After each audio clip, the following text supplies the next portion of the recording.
मंच पर उपस्थित सभी लोग, कुछ को छोड़ के, क्योंकि उनसे मेरा पारिवारिक दुश्मनी है, चाहे वो किधर के भी सोट हो, लेना देना नहीं है मेरे को उससे। खास करके बोलती हुई है पाटिल, कोई लेना देना नहीं है उससे मेरे को। बाकी सब को नमस्कार, सलाम, खलील भाई को सलाम।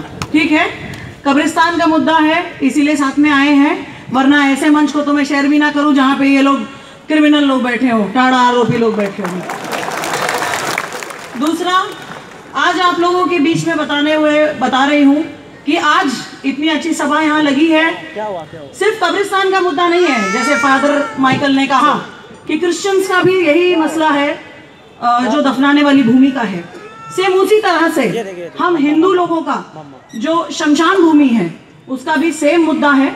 नाला सुपारा में एक शमशान भूमि है, अचोले रोड पे, हिंदू शमशान भूमि उसको नाम दिया गया था। उस शमशान भूमि में भी काफ़ी अड़ंगे डाले गए, काफ़ी प्रॉब्लम्स है, लेकिन बीच में यहाँ के जो नाला सुपारा के हमारे नालायक आमदार है, नालायक वेरी प्रिसाइजली, जो किसी लायक नहीं है, क्षितिज जितेंद्र ठाकुर, उनके टेंडर से 138 करोड़ का, मतलब 138 करोड़ का टेंडर पास हुआ था वो शमशान भूमि बनाने के लिए। आज तक शमशान भूमि बनी नहीं, लेकिन विरार में इन्होंने खुद के परिवार के लिए एक मार्बल का शमशान भूमि बनाया है। भगवान करे जल्दी जल्दी उनके परिवार वाले वहां जाए भाई, क्योंकि बना के रखे है कि नहीं। मेरी इच्छा तो यही है भाई, मेरे बाप का मर्डर किया इन लोगों ने। एनीवेज, ये सीरियस मोड पे आते हुए, ये बात ऐसी है कि जिस तरह से हमारे देश में नेशनल, हमारे देश के जो फादर है गांधी जी, उनके 3 स्तंभ है, 3 बंदर कहा जाता है ना, बुरा मत देखो, बुरा मत सुनो, बुरा मत कहो। तो वैसे ये लोग जो है, आप कितना भी चिल्ला लीजिए, कितना भी बोल लीजिए, तो बुरा मत देखो नहीं, ये बुरा मत सुनो नहीं, ये बहरे हैं साले, इनको सुनाई नहीं देने वाला है। आप कितना भी चिल्ला लीजिए, ये साले बहरे हैं, इधर बैठ के चिल्लाओ, उन ऊपर बैठे हैं, सुनाई नहीं देने वाला है उन लोगों को।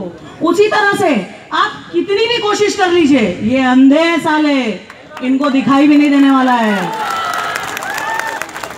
और उसी तरह से आप कितना भी उनसे बहस कर लीजिए, आप कितना भी कर लीजिए, ये गूंगे हैं साले, ये बोलेंगे भी नहीं आपके मुद्दे पर। इनका खाली एक ही इंटेंशन है, जैसे ब्रिटिश गवर्नमेंट का, जब देश में हमारे ब्रिटिश गवर्नमेंट थी 1957-47 में, ईस्ट इंडिया कंपनी हुआ करती थी, तब दादा भाई नौरोजी ने ड्रेन ऑफ वेल्थ एक बनाया था, एक थ्योरी थी ड्रेन ऑफ वेल्थ। उसके अंदर उन्होंने बताया था कि हमारे देश का पैसा ब्रिटिश में कैसे जा रहा है, ईस्ट इंडिया कंपनी कैसे लेते हुए जा रही है। तो ये दूसरी ईस्ट इंडिया कंपनी मेरे हिसाब से ठाकुर कंपनी, जो खाली पैसा बटोर रही है, क्योंकि उनको मालूम है आगे और कुछ होने वाला नहीं है। उनके बच्चे भी क्या है, सबको दिख रहा है, किसी में कोई कैलिबर नहीं है, इसलिए कोई फिल्म लाइन में जा रहा है, तो कोई यहाँ वहाँ जा रहा है, लेकिन जो एक है वहाँ इधर अपना एमएलए बन के बैठा है, वो भी किसी काम का नहीं है, इसीलिए मैंने उसको नालायक घोषित कर दिया है साले को। तो ये लोग ऐसे ही है, एट प्रेजेंट सब पैसा बटोर रहे हैं। जैसे उन्होंने भाई ने बताया कि 2 एमएलए उनके घर के, तीसरा उनको कोई मिला नहीं, इसलिए खुद की बीवी को बना दिया महापौर, तो एक ये हो गया। तो इन लोगों का ऐसा ही है, ये लोग खाली पैसा बटोरने वाले हैं, ये लोग और कोई कुछ काम नहीं करने वाले हैं। रही बात जो बाकी पार्टी है, चाहे कांग्रेस हो, पहले मैं कांग्रेस में थी, जब तमाशा देखा प्यार से कांग्रेस छोड़ दिया। क्यों? क्योंकि साले आधे दलाल बैठे हैं इसमें। दलाल बहुत आराम से शब्द में बोलूंगी, उनके एजेंट है साले, आते हैं कुछ भी काम लेंगे, मैटर करवाएंगे, वहां जाएंगे, पैसा देंगे, अप्पा अप्पा अप्पा करके अप्पा का डब्बा बन के आ जाएंगे। ये लोग ऐसे हैं, चाहे वो कोई भी पार्टी हो, साले आधे दलाल है सबके सब। मेरा शब्द बहुत कड़वा है, लेकिन जो है वो सीधा है, जो इधर है वो इधर है। बाकी लोगों का ऐसा नहीं है कि जो दिल में है वो मुंह पे नहीं है बाबा, जो है वो है। लेकिन आज जिस तरह आप सभी आए, उस तरह आप लोगों को हर बार आना पड़ेगा। जैसे गीता वेडनेकर मैडम ने कहा कि वो कांग्रेस में है, मैं वो मैडम को बहुत रिस्पेक्ट करती हूँ, वो लेडी का, अकेली वो लेडी फाइट करती रहती है, हमेशा जहां देखो वहां वो लेडी हमेशा खड़ी रहती है, हमेशा झगड़ा करती रहती है, इसलिए मैं वो लेडी का बहुत रिस्पेक्ट करती हूँ।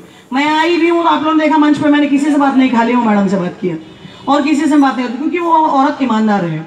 दूसरा, जो आज आप लोग यहाँ आए हैं, तो एक बात याद रखिएगा, जब इलेक्शन आता है, खास करके जब वोटिंग का टाइम आता है, जब पर्चा भरने का टाइम आता है, तो हितेंद्र ठाकुर फटाक से टोपी पहन लेते हैं, क्योंकि उनको मालूम है मुसलमान के वोट के बिना तो कुछ होगा नहीं, और नहीं तो ऐसे टाइम मियाँ मियाँ मियाँ करके वो लगाते रहते हैं। लेकिन अब आप लोगों को उसको, उस हितेंद्र ठाकुर को, क्रिमिनल को, उसको और उसके परिवार को और उसकी पार्टी को, सबको बताना है कि भैया हम टोपी पहनाने वाले हैं, टोपी पहनने वाले में से नहीं है। दूसरा, आप लोगों को एकजुट होके रहना है, संगठित होके रहना है, एक ताकत बन के रहना है। हमेशा जब हम मस्जिद में जाते हैं, औरतें तो मस्जिद में नहीं जाती, लेकिन मस्जिद के बाहर जो बयान होता है उसमें हमेशा ये रहता है और ये कहा गया है कि आप जो अल्लाह की बातें सुन रहे हो वो आगे आप 10 लोगों को और सुनाओ, ताकि उनमें दीन धर्म की बातें आ सके। उसी तरह से आप लोगों को अपना एक कर्म बना लेना है कि ये वसई तालुका ठाकुर परिवार मुक्त होना चाहिए।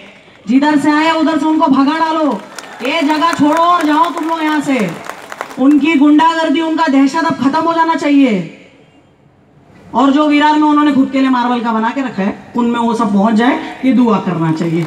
बस यही कह के अपने 2 शब्द को विराम दूंगी, दुआ में याद रखिएगा।